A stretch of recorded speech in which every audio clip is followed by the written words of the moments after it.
Te cuento que puedes recorrer toda la ciudad de Mónaco de norte a sur en solo 52 minutos.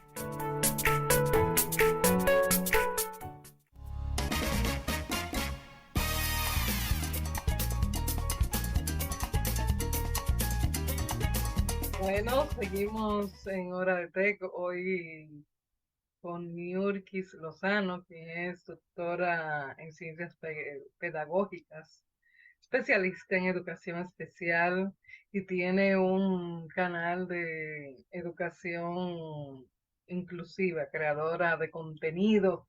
Y hoy es la segunda parte de otro programa que ustedes también van a poder encontrar en YouTube sobre ADHD. H. ¿Cómo Hola, estás? Niurki, bienvenida. Muchas gracias, saludos para ustedes, gracias por la invitación, un placer estar de nuevo por ahí. ¿Cómo está Marruecos? Ay, eso es allí Ah, mismo, calor igual que en Dominicana, mucha calor, este mes de agosto no es fácil. Mm, ¿verdad? qué maravilla. Cuéntanos nuestro tema de hoy, Ana Mirta, que es muy interesante porque en días pasados estuvimos hablando de lo que es el TDAH, ¿cierto? Y quedamos pendientes de este trastorno en adultos. Nurki, yo quisiera que nos explicara un poquito qué pasa con este trastorno en lo que es el adulto, cómo se manejan, porque tengo entendido que en un 84% más o menos de los adultos que padecen este trastorno abusan, inclusive pueden llegar a abusar de sustancias. ¿Qué hay de cierto en eso? Bueno, sí, mira, hay que empezar diciendo que ya habíamos conversado de que esto es un trastorno del neurodesarrollo. Como trastorno del neurodesarrollo, aunque se manifiesta desde las primeras edades, pues se dice, bueno, este funcionamiento diferente va a acompañar a la persona durante toda la vida, algo que desaparece. Aunque las manifestaciones, la forma de comportarse, sí puede mejorar, como les decía. Pero se dice que en aproximadamente el 50% de las personas que son diagnosticadas con ADD, pues llegan a la edad adulta manifestando las características. Es decir, que un 50% de las personas, aún en la edad adulta, va a mantener estas características en su comportamiento. Y sí, realmente una de las cosas que vamos a ver en adultos es que se va a mantener las dificultades para sostener relaciones. Es decir, relaciones a largo plazo son personas muy inestables, personas que manifiestan intranquilidad, que tienen cambio de humor con frecuencia. Y en el plano laboral, aunque muchos logran, es decir, realizarse profesionalmente y son excelentes profesionales, sí, casi siempre van a necesitar de ambientes laborales tranquilos, porque era lo que te decía, de que pasan de la desconcentración al hiperfocus.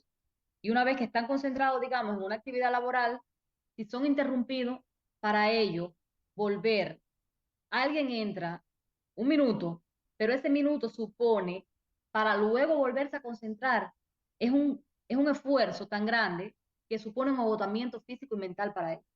Entonces necesitan no ser Mm. interrumpidos, eso hay que considerarlo siempre, ¿no? Porque a veces no los comprendemos, decimos, vamos, que fue un segundo lo que te interrumpí. Sí, pero un minuto que lo interrumpe, a ellos viene siendo después una hora para volver a realizar la actividad. Esto es una de las cosas. Y otra de las cosas muy frecuentes en adultos es la procrastinación. Que de esto sabes que se habla mucho, que son esos adultos que van posponiendo tareas. Es decir, nos levantamos y cuesta mucho arrancar. La persona con el trastorno del déficit de atención y hiperactividad le cuesta mucho el arranque. Es decir, saben que tienen que hacer alguna tarea, pero les cuesta iniciarla. Y lo que hacen es decir, ay, la voy a hacer dentro de una hora o la voy a hacer dentro de 2 horas. Y dentro de 2 horas dicen, no, pero todavía tengo tiempo. Y la van posponiendo. Y cuando llega el final del día, entonces tienen ese cúmulo de tareas que no hicieron y se van a la cama sintiéndose culpables, sintiéndose preocupados, sabiendo que tienen muchísimas más cosas para hacer al otro día y van cayendo como un círculo vicioso, ¿no?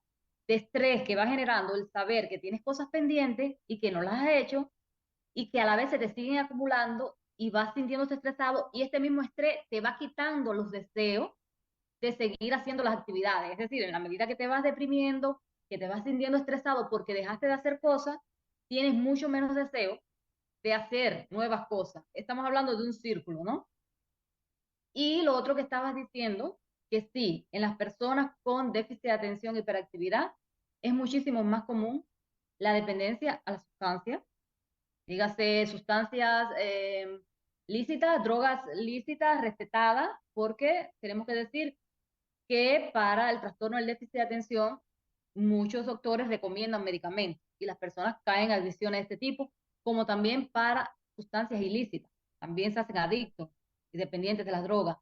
Es mucho más común en este tipo de personas los accidentes automovilísticos, accidentes de tráfico, de tránsito, choques, son más comunes en estas personas, porque tienen este déficit de la atención y porque además se manifiesta la impulsividad. Y quería hacer énfasis, ahora que hablo de impulsividad, hablábamos de que los niños hay una hiperactividad, ¿no? Y es más bien una hiperactividad motora. El niño que salta, que corre, que se trepa. Por supuesto, en los adultos no vamos a ver un adulto, o es muy difícil ver un adulto que ande correteando como un Sí. chiquillo, trepándose a los lugares, ¿no? Pero sigue esta hiperactividad, solo que esta hiperactividad motora se va a transformar, yo diría, en una hiperactividad mental. ¿Cómo se va a manifestar esto? En una intranquilidad aquí en la mente. Es como que están siempre esperando que algo sucede, que no pueden tener paz, que nunca están tranquilos. Es como que estoy aquí sentado, ya terminé de hacer todo, pero aún así en mi mente me parece que necesito algo más, que quiero algo más. Entonces es una intranquilidad mental. Por ahí van las características fundamentales, Es un las déficit, manifestaciones en como adultos. vamos a decir, atencional, Sí, el déficit de diríamos. atención e hiperactividad, justamente. Eh, hay muchos adultos hoy día que padecen esta condición, pero no fueron diagnosticados de niños porque no se usaba. De hecho, estamos un poquito en contra de las etiquetas, pero bueno, ya que el sistema está ahí, hay que llamarlo de alguna manera. Pero hay una diferencia entre lo tratado y lo no tratado. Sí, mira, ¿qué sucede? Que, por supuesto, si esta persona no recibió una atención, si esta persona nunca se le dijo y más bien se empezó a tratar como alguien maleducado, pues estos síntomas se tienden a exacerbar en la edad adulta, por supuesto, y van a llegar muchas veces cuando van al especialista.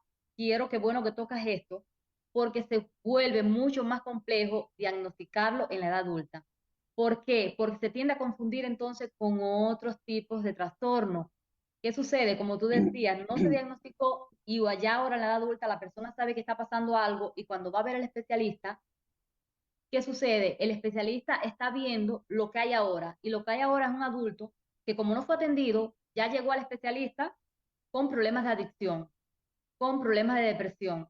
Entonces, casi siempre lo que hace entonces es que se hace un diagnóstico equivocado y se diagnostica a esta persona con trastorno de ansiedad, con trastornos depresivos, con abuso o dependencia de las drogas y no se diagnostica este problema de base, porque es lógico, ¿no? Para hacer un diagnóstico, entonces ya este especialista tendría que remitirse a la historia de la persona o hacerle entrevistas familiares a personas cercanas que pueden dar referencia de cómo era su comportamiento cuando era niño y entonces que nos damos cuenta que no, que lo que hay es un déficit de atención e hiperactividad que no se diagnosticó, porque aun cuando está apareciendo ahora o la persona se está preocupando ahora por ir al especialista, sí hay que decir que estos comportamientos debieron de manifestarse antes de los 12 años, solo que no se atendieron a tiempo, como tú dices, y empezaron a caer encima otros tipos de problemas, ¿no? Que se fueron agrandando y ya ahora no es solamente un trastorno del déficit de la atención,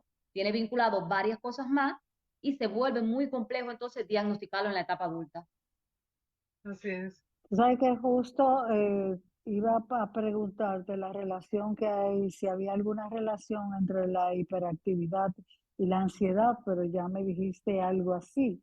Entonces yo te pregunto ahora, ¿cómo por ejemplo deberían conocer a aquellas personas con quien del entorno familiar y también en la empresa donde trabaja la persona con que tiene el trastorno del conocer el déficit atencional que tiene esta persona para que puedan ayudarlo? ¿De qué forma pueden ayudarlo para que se Mira, maneje eso es más muy o importante. menos? Te voy a hablar desde la experiencia. Yo empecé a convivir con una persona con ADD, se le dice también en inglés, y realmente al principio me chocaba mucho, ¿no? Porque yo no podía entender que una interrupción de un minuto, como te decía, pudiera provocar un enfado o un enojo, porque, Caos. ¿ves? Un segundo, ¿qué más da que te quite un segundo de tu tiempo? Pero es que tenía que dar cuenta que no era un segundo lo que estaba quitando después una hora de volverse a concentrar. Entonces la persona tiene que respetar ese espacio. Es muy importante que tú conozcas porque tienes que adaptarte. No es que esa persona se va a adaptar a ti, tú también necesitas adaptarte a esa persona. Y tienes que saber que esa persona muchas veces necesita su espacio. No es cuando tú quieras, no es en el Ujú. momento que tú quieras. Entonces hay que conveniar horario. ¿Cuál es el tiempo para ti? ¿Cuál es el tiempo para mí? No es que yo pueda tomar tu tiempo cuando yo quiera, ¿sabes? Son personas que tienen que planificarse mucho. Porque una de las cosas que ayuda a las personas con déficit de atención e hiperactividad, sobre todo a los adultos, es la famosa lista. Hacer una lista de tareas y planificar muy bien su tiempo. No pueden ser tan espontáneos como otras personas lo somos de lo hago ahora o lo hago ahorita. No, ellos deben de tener una lista con las tareas que van a hacer en el día y deben respetar eso. Por tanto, tú como jefe o como trabajador que trabajan juntos o como familia, tienes que respetar también ese proceso. Y no es cuando tú quieras tampoco, es cuando esa persona lo tiene planificado. Hay que ser muy respetuoso porque la lista le ayuda muchísimo a ellos a planificar su tiempo, igual que empezar por tareas. Cuando se levantan, hacer las tareas más simples, más sencillas, porque la sensación de logro a ellos le da pues ese impulso que necesitan para entonces hacer tareas más complicadas. Si empiezan por lo más difícil, se van a sentir frustrados, se van a sentir no puedo o no quieren, porque sabes que decíamos que una de las cosas que estas personas se niegan a realizar tareas que necesiten un esfuerzo intelectual, un esfuerzo, dedicarse horas o concentrarse, no les gusta. Por tanto, cuando empiezas con cosas prácticas como tender la cama, como hacer una tarea sencilla, pues entonces esa sensación de que hice algo, ahora estoy preparado por hacer más, porque la sensación de logro le va dando el estímulo que necesitan para enfrentarse a nuevas tareas. Y entonces van a ir dejando para luego las más complicadas. Pero ojo con esto, para luego digo intermedio, empezar por las pequeñas, pero luego ir a las más complejas, porque también si dejas las más complejas para el final del día, pues Se vas a acumulan, estar demasiado agotado. se acumulan las Eso es complejas. cierto. Doctora, siempre se habla de atención con hiperactividad. Ahora me pregunto si ese maridaje es obligatorio. No se da la falta de atención sin la hiperactividad. Sí, sí se da. Hablábamos de que en la clasificación existen tres tipos de déficit de atención. Existe el que se combinan los tres, es decir, déficit de atención, hiperactividad e impulsividad, porque estas personas también son personas impulsivas, por eso el cambio de humor. Hay otra clasificación donde está solamente el déficit de atención y no hay hiperactividad o impulsividad. Es la persona que no tiene esa hiperactividad, pero le cuesta mucho concentrarse, está solo. Y en otros casos que hay hiperactividad e impulsividad, pero la atención se mantiene conservada, no hay un déficit de atención.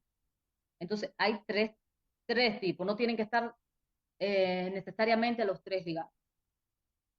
Qué bien. Y puede darse, por ejemplo, que las personas hiperactivas sientan insatisfacción por su modus vivendi, por la forma en que están viviendo.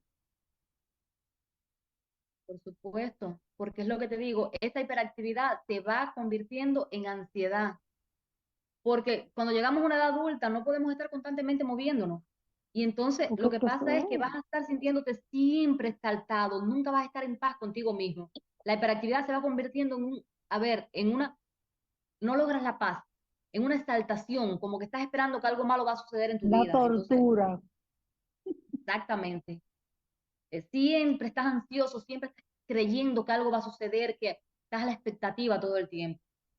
Eso es algo que que realmente hay que saber controlar, ya sea, a ver, hay personas que toman fármacos, pero ojo con los fármacos que pueden volver dependientes. Mi recomendación es, ¿qué sucede? Hablábamos de esta relación hiperactividad que se va convirtiendo en ansiedad. Entonces, lo que hay que hacer actividades para controlar esa hiperactividad. Y el ejercicio físico y las actividades al aire libre ayudan muchísimo. Gastar energía, como mismo cuando el chiquillo corría y gastaba la energía, pues el adulto, mira, montar bicicleta, correr, si no puedes correr, largas caminatas, es decir, escalar, siempre tratar de hacer actividades donde gastes energía, donde puedas esa hiperactividad volcarla en hiperactividad física y no tanto en hiperactividad mental. Lo Y que es estoy una condición, ¿verdad? Por siempre, por vida, de por vida. de por vida, porque como decíamos, es un trastorno del neurodesarrollo, que el funcionamiento, vamos a estar claros, el funcionamiento diferente va a estar ahí, pero los síntomas sí se pueden eliminar, porque como te decía, al menos en un 50% de los adultos continúan con estos síntomas, pero cuando decimos que Ujú. al menos el 50%, estamos diciendo que el otro 50% que recibió una atención adecuada, que logró mecanismos, estrategias, como esto que te decía, que para muchas personas funciona lo de la lista, pues sí logran regular su comportamiento y no siguen manifestando estas características. No necesariamente porque no vamos a fatalizar, no porque vamos a decir que como tal el funcionamiento diferente a nivel neurológico nos va a acompañar, tenemos que decir que nos vamos a resignar a vivir con la condición para siempre. No, no, no. Los síntomas, si son tratados, pueden desaparecer sin ningún problema. Doctora, Ah, nosotros, ha sido muy interesante todo este tema y yo entiendo que hay un canal que usted tiene en YouTube que se llama Más allá de la etiqueta, Educación Inclusiva, y qué bueno que las personas que utilizan las pantallas, ojalá que la utilicen para ver estos programas como el nuestro, como el suyo, para que nos ayuden a crecer. Nosotros podemos tener este tipo de información en ese programa. Cuéntenos un poco de qué usted está haciendo. Pues sí, mira qué bien que tocas el tema, porque es que realmente el objetivo, ya sea del programa que ustedes hacen muy bien, es llegar a la familia, educar a las personas, porque las personas es decir, las personas con capacidades diferentes necesitan la comprensión de los demás. Cuando hablamos de inclusión, no hablamos de que la persona siempre se tenga que adaptar y buscar recursos para adaptarse a los demás. Hablamos de que los que estamos del lado de acá también tenemos que adaptarnos a esas personas, ¿no?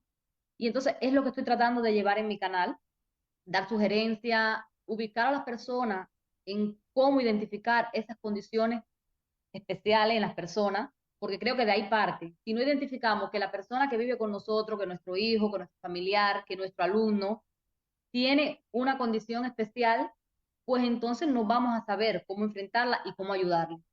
Y vamos entonces lo que vamos a hacer es a poner a esa persona en una situación más difícil. Y en mi canal se llama así, más allá de la etiqueta, educación inclusiva, porque lo primero que estoy tratando es llevar un enfoque positivo de las capacidades especiales. Que le podemos decir necesidades educativas especiales o le podemos decir capacidades especiales, tratando de buscar una forma menos agresiva, más positiva de referirnos a esta persona. Pero al final yo estoy haciendo este programa porque veo que la mayoría de las personas siguen viendo las necesidades educativas especiales como una limitación. Y lo que quiero ujú. ver lo que estoy tratando de llevar en mi canal es ver esa necesidad educativa especial como también las potencialidades. Cuando digo potencialidades es porque dentro de las personas con capacidades especiales tenemos a los niños talentos y nadie se acuerda de los niños talentos. Y los vamos dejando y nos vamos centrando nada más en otro tipo de características y vamos olvidándonos de los niños talentos. Pero me atrevo a ir un poquito más allá. Cuando yo digo capacidades especiales, y en mi canal pueden buscar algunos análisis que he hecho, de la definición de capacidades especiales, decimos que son aquellas personas que en algún momento de su edad escolar, puede ser durante toda su vida, durante todo el periodo especial, todo el periodo escolar o en una parte del periodo, necesitan ayudas especiales. Y mi pregunta es, ¿qué persona en algún momento de su vida no necesita una ayuda especial? Todos la necesitamos. Siempre. Y si no es en un Ujú. momento de nuestra vida, es en una materia, porque a lo mejor yo soy muy buena en matemáticas, pero quizás soy fatal en el deporte. Y entonces tengo una condición especial y una necesidad educativa especial en el deporte. Entonces lo veo así, todos tenemos condiciones especiales, todos tenemos necesidades educativas especiales, todos tenemos potencialidades y necesidades. Hay que descubrirlas y hay que trabajar con ellas. Es lo que estoy tratando de llevar.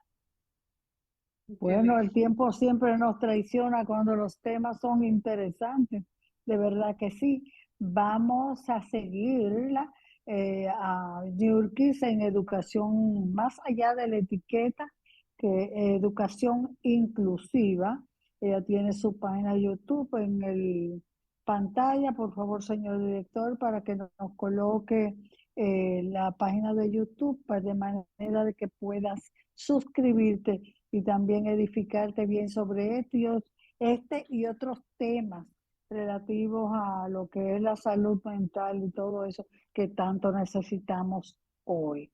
Neurki, de verdad que cada vez que vienes, pues nos expande la mente y nos orienta muy bien, ¿verdad que sí, Ana Milta? Ay, Es un sí, feliz privilegio tenerte. agradecida de tu presencia y que tomes tu tiempo para compartirlo con República Dominicana y el mundo, porque el mundo se entera, llega a lugares insospechados.